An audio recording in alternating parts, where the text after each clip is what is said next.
श्री गणेशाय नमः। श्री सीतारामचंद्र अभ्याम नमः। श्री महर्षि वाल्मीकि परिणीत श्रीमद् वाल्मीकि रामायण बालकांड 49वां सर्ग।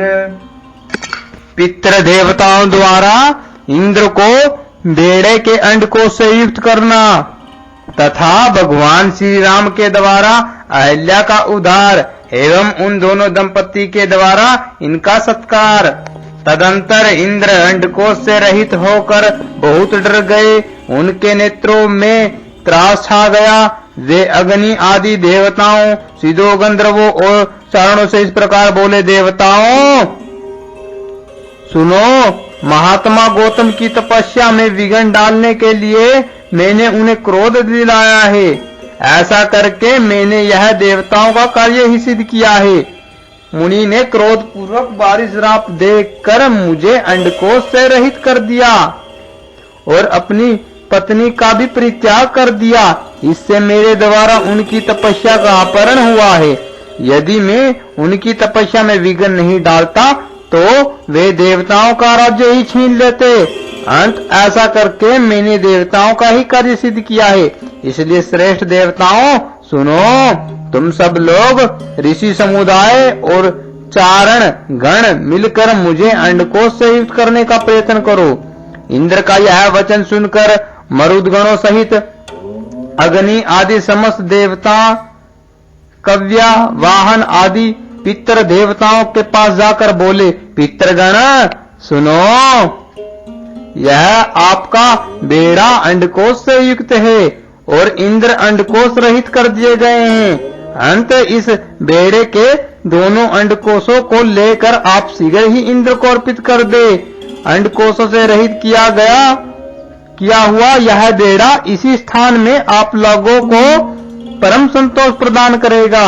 अंत जो मनुष्य आप लोगों की प्रसन्नता के लिए अंडकोश रहित बेड़ा दान करेंगे, उन्हें आप लोग उस दान का उत्तम एवं पूर्ण फल प्रदान करेंगे।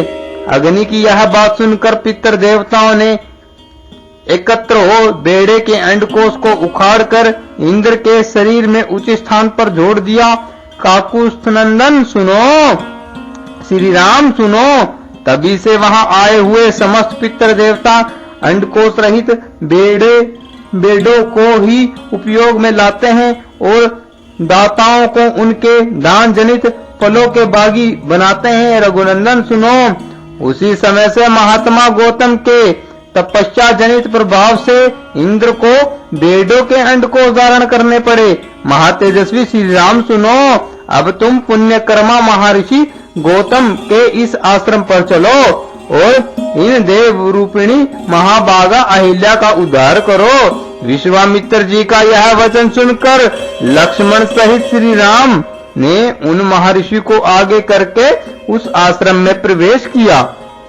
वहां जाकर उन्होंने देखा महासौभाग्यशालिनी अहिल्या अपनी तपस्या से दीप्यमान हो रही है। इस लोक के मनुष्य तथा संपूर्ण देवता और असुर भी वहां आकर उन्हें देख नहीं सकते थे।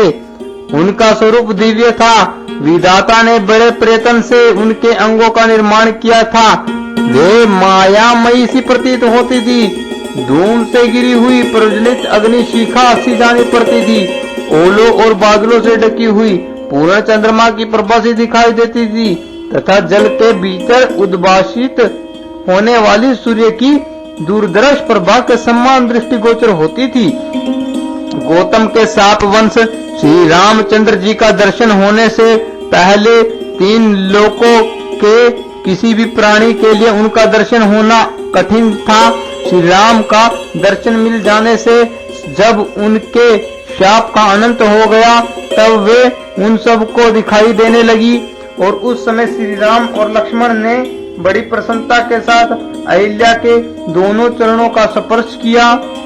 महर्षि गौतम के वचनों का स्मरण करके अहिल्या ने बड़ी सावधानी के साथ उन दोनों भाइयों को आदरणीय अतिथि के रूप में अपनाया और पाद अर्घ्य आदि अर्पित करके उनका आतिथ्य सत्कार किया। श्री रामचंद्र जी ने शास्त्र विधि के अनुसार अहिल्या का वह आतिथ्य ग्रहण किया। उस समय देवताओं की दुदुम्बी बज उठी, साथ ही आकाश से फूलों की बड़ी भारी वर्षा होने लगी। गंधर्वों और अप्सराओं द्वारा महान उत्सव मनाया जाने लगा। महर्षि गौतम के अधीन रहने वाली अहिल्या अपनी तप शक्ति से विशुद्ध स्वरूप को प्राप्त हुई। यह देख संपूर्ण देवता उन्हें साधुवाद देते हुए उनकी बुरी बुरी प्रशंसा करने लगे।